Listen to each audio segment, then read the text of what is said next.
आपने सुना पवन खेड़ा को, वो कह रहे हैं कि हम किसी से हमारी दुश्मनी नहीं है, बहुत भारी मन से फैसला लिया है। लेकिन सवाल तो यह है कि ऐसी लिस्ट बनाने की जरूरत क्या थी? पॉलिटिकल पार्टियों का काम राजनीतिक लड़ाई लड़ना होता है, ये लोग तो मीडिया से ही लड़ने लग गए। ऐसा भारत में पहले कभी नहीं हुआ कि इस तरह से कोई लिस्ट बनाई गई हो कि इन पत्रकारों का बॉयकॉट करना है। सबसे पहले तो इसकी शुरुआत भारतीय जनता पार्टी ने एनडीटीवी के एंकर रवीश कुमार को बैन करके किया था। ऐसा तो इमरजेंसी के टाइम भी नहीं हुआ था। फिर यह बताइए कि ऐसी लिस्ट जारी करने का क्या मतलब हुआ? सीधा नाम लेकर उन पत्रकारों की लिस्ट जारी की जा रही है जो आपको पसंद नहीं है। तो क्या इसका सीधा मतलब यही है कि इन पत्रकारों को टारगेट करने का मैसेज दिया गया है? अब गोदी मीडिया को दिक्कत हुई है कि हमें टारगेट किया गया है। जब गोदी मीडिया 9 साल से विपक्ष को टारगेट कर रहा है और देश में हिंदू मुसलमान को टारगेट करके पूरा दिन कवरेज चलाता है, तब इन्हें याद नहीं आया। भाई, आप कह रहे हैं कि समाज में नफरत फैल रही है, आप कह रहे हैं इनके शो में नहीं जाएंगे, ये नफरत फैलाते हैं। इसमें 2 पत्रकार ऐसे हैं जिसमें मैं भी हूं। मेरी तो कोई डिबेट ही नहीं है। मेरे शो में तो मैं किसी को बुलाता ही नहीं हूं। मेरे शो में तो कोई डिबेट नहीं होती, कोई मेहमान नहीं आता। फिर भी आप कह रहे हैं कि हम किसी को नहीं भेजेंगे। अरे जब बुलाता ही नहीं तो भेजिएगा किसको? इसलिए ये बॉयकॉट की लिस्ट कम और टारगेट करने की लिस्ट ज्यादा लग रही है लोगों को कि पत्रकारों को कहीं टारगेट तो नहीं किया जा रहा। क्या इससे इन पत्रकारों पर खतरा नहीं बढ़ेगा? क्या कल को कोई अनहोनी होगी इन पत्रकारों के साथ जिनके नाम हैं? आपने तो कह दिया कि भाई ये जो है ठीक नहीं है, इनके पास नहीं जाएंगे। लेकिन अब वे लोग अनहोनी का डर जता रहे हैं जो पूरा दिन हिंदू मुसलमान करते हुए देश में हिंसा फैलाने और नफरत का काम करते हैं। इनके साथ, इन पत्रकारों के साथ कोई अनहोनी हो जाए, क्या इंडिया गठबंधन इसकी जवाबदेही लेगा, इसकी जिम्मेदारी लेगा कि इन पत्रकारों के साथ कुछ गलत ना हो? इस तरह की लिस्ट पर इंडिया गठबंधन से सवाल और भी है कि आज ये विपक्ष में है तो पत्रकारों को टारगेट करने वाली लिस्ट जारी कर रहे हैं, कल को सत्ता में आएंगे तो क्या सबको अंदर डाल देंगे, बंद करवा देंगे? ये वही विपक्षी गठबंधन है जो हर वक्त मीडिया की आजादी की बात करता है। राहुल गांधी विदेश में जाकर बताते हैं कि भारत में मीडिया खतरे में है, और खुद विपक्षी गठबंधन दुनिया में प्रेस फ्रीडम की रैंकिंग का हवाला देकर सवाल उठाता रहता है, और खुद क्या कर रहा है? पत्रकारों का नाम डाल रहा है कि इनको बॉयकॉट करेंगे।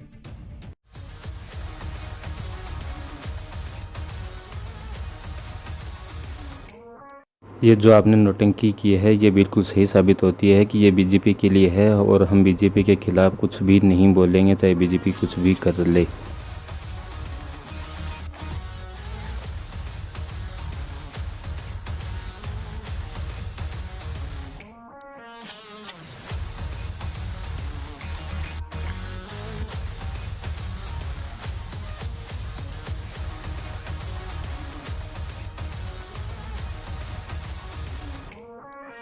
शायद यही चाहती है कांग्रेस, मुंह पर उंगली लगाकर बैठे रहे, मुंह बंद कर ले। शायद यही चाहता है इंडिया गठबंधन लबों को सिल लिया जाए, चुप्पी साध ली जाए। कड़वे जिन पत्रकारों का काम 9 साल तक सरकार से सवाल पूछने का था, वो 9 साल तक विपक्ष से सवाल पूछते रहे और उसको गाली देते रहे। कड़वे सवाल पूछने बंद कर दिए जाए, मुंह पे उंगली लगा के ऐसे हाँ पूछे जाए। फरमाइशी गीतों की तरह फरमाइशी सवाल, जो तुमको पसंद वही बात करेंगे, नहीं तो लिस्ट में नाम डालेंगे। फरमाइशी गीतों की तरह फरमाइशी सवाल हो, जो उनको हो पसंद वही कहा जाए। वो दिन को रात कहें तो हम भी चांद निकलने की घोषणा कर दें। देखिए, नहीं हो सकता है, आप समझिए, ये हो नहीं सकता है। आपका भरोसा हम लोगों पर है, आपके सवाल हमें पूछने हैं। लेकिन आज क्या हुआ है समझिएगा, बहुत बड़ी खबर है। आज यही करने की कोशिश की गई। आज सारी गोदी मीडिया को मिर्ची लगी है, जो एंकर बोल रहे हैं कि आपके सवाल हम पूछेंगे, जिन्होंने पूरा दिन हिंदू मुसलमान किया है। और उनकी सारी डिबेट को उठा के देख लीजिए, लगभग 95% डिबेट में वो हिंदू मुसलमान करते हुए नजर आते हैं। क्या हुआ था ना, जैसे 48 साल पहले देश में आपातकाल के दौरान मीडिया पर सेंसरशिप लागू कर दी गई थी ना, सरकार के खिलाफ लिखने वाले अखबारों और पत्रकारों को दंड दिया जाने लगा था। ठीक वैसे ही आज इंडिया गठबंधन ने उन पत्रकारों को बॉयकॉट करने का फैसला किया है। वैसे पत्रकारों के लिए बॉयकॉट मतलब बैज की तरह होता है। उन पत्रकारों को बॉयकॉट करने का फैसला किया जो सवाल पूछने की ना हिम्मत रखते। आपको पता है इतिहास के साथ सबसे अच्छी बात यह है कि वो खुद को दोहराता जरूर है। आज भारत में ऐसा ही इतिहास एक बार फिर से दोहराया जा रहा है। आराम से सुनिएगा पूरी खबर को।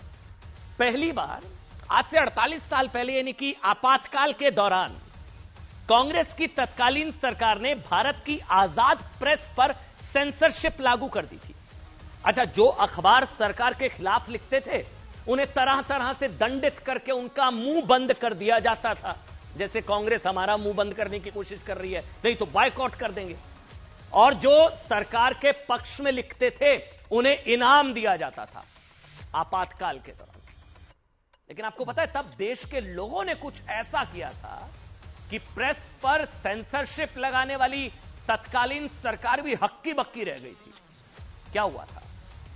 हुआ यह कि जो अखबार आपातकाल के दौरान सरकार के पक्ष में थे उनके सर्कुलेशन में जबरदस्त गिरावट आ गई थी और द इंडियन एक्सप्रेस और द स्टेट्समैन जैसे अखबारों की मांग 3 गुना बढ़ गई थी। और इन अखबारों के लिए हर दिन इतनी प्रतियां छापना भी मुश्किल हो गया था, क्योंकि ये सवाल पूछते थे। जैसे हम सवाल पूछ रहे हैं, ये सवाल पूछते थे। वो देश की जनता का सरकार द्वारा प्रेस की आजादी छीनने के प्रयास को जनता का जवाब था। जैसे देश नहीं झुकने देंगे सबसे मतलब सबसे पसंदीदा शो है, सबसे ज्यादा देखने वाला शो है।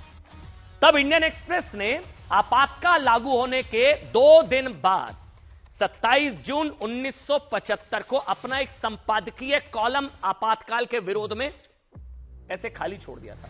कुछ लिखा ही नहीं था, उसको पूरा खाली छोड़ दिया कि मुंह बंद करना चाहते हैं तो मुंह बंद कर दीजिए, फिर खाली छोड़ देंगे विरोध स्वरूप। अच्छा, क्या है कि आज हम भी इंडिया गठबंधन की 26 पार्टियों द्वारा बैन किए जाने के उन तमाम पत्रकारों की तरफ से वैसे वो सारी तस्वीरें हम आपको दिखा रहे हैं। हम स्क्रीन का एक हिस्सा जो है ना वो खाली छोड़ेंगे। स्क्रीन पर उभरते हुए इस हिस्से को आप भी देखिए। जो तस्वीरें हम आपको दिखा रहे हैं वैसे ये 75 की है। और खुद से पूछिएगा कि 48 साल पहले सवाल करने वाले पत्रकारों के मुंह बंद कराए जाने और 48 साल बाद सवाल करने वालों के बहिष्कार के फैसले में कोई अंतर है क्या? इंडिया गठबंधन की मीडिया कमेटी ने आज एक सूची जारी करी है। यह सूची आपके सामने है।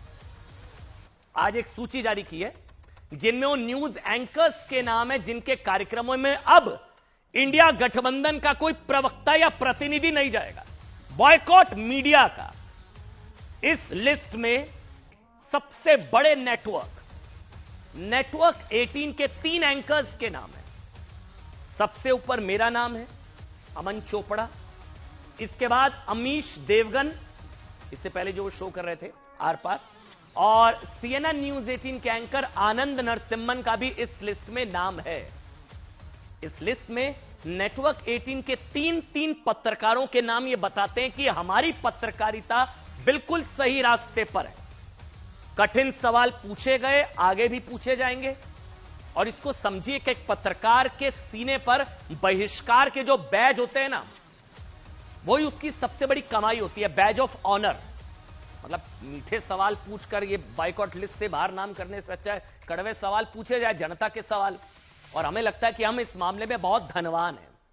इसके अलावा इस लिस्ट में इंडिया टुडे समूह के भी एंकर्स हैं, टाइम्स समूह के भी एंकर्स हैं, रिपब्लिक भारत के भी हैं, इंडिया टीवी के भी, और यहां तक कि दूरदर्शन के भी। अच्छा, भारत में कितने चैनल्स हैं? करीब 400 न्यूज चैनल्स हैं और हर चैनल में औसतन मतलब 10 एंकर्स होते ही हैं।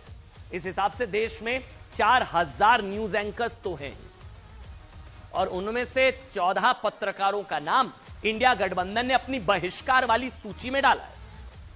यानी कि कितने पत्रकारों से डरा इंडिया गठबंधन? सोचिए, कितने पत्रकारों से डरा इंडिया गठबंधन, कितने पत्रकारों के सवालों से डरा होगा?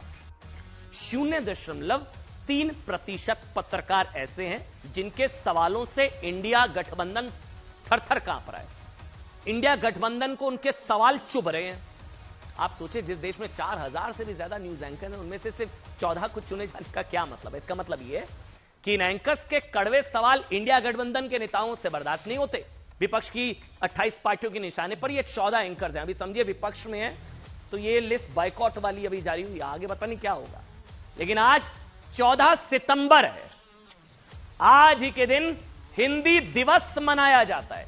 आज हिंदी दिवस, 14 सितंबर 1953 को हिंदी को आधिकारिक भाषा के तौर पर स्वीकार किया गया था और आज ही के दिन शुद्ध हिंदी में सवाल पूछने वाले पत्रकारों के बहिष्कार का फैसला किया गया। इसलिए आप चाहें तो अगले साल से आज के हिंदी दिवस के साथ साथ पत्रकार बंदी दिवस के तौर पर भी इसे बना सकते हैं। पत्रकार बंदी दिवस, और आज देश के स्वतंत्र पत्रकारों को बहिष्कार के दरवाजों के पीछे बंद करने की कोशिश की गई। जिन पत्रकारों का बहिष्कार किया गया, या कहें मतलब इंडिया गठबंधन ने बैन किया, उनकी व्यूअरशिप अगर मिला दी जाए ना, तो देश के करोड़ों लोग उन्हें देखते हैं और जिनकी बात करोड़ों लोग सुनते हैं, उन्हें बैन करने की कोशिश की गई। और इनाम किन्हें दिया जाएगा? उन्हें जो विपक्ष के एजेंडे का लाइक, सब्सक्राइब और शेयर कहते हुए प्रचार करते हैं। दरबारी कह सकते हैं आप इस पर हमें बीजेपी के वरिष्ठ नेता लाल कृष्ण आडवाणी का एक पुराना और बहुत मशहूर बयान याद आ रहा है, जिसमें उन्होंने आपातकाल के दौरान मीडिया पर लगी सेंसरशिप को याद करते हुए कहा था कि जब तत्कालीन सरकार ने पत्रकारों को झुकने के लिए कहा था, तो कुछ रेंगने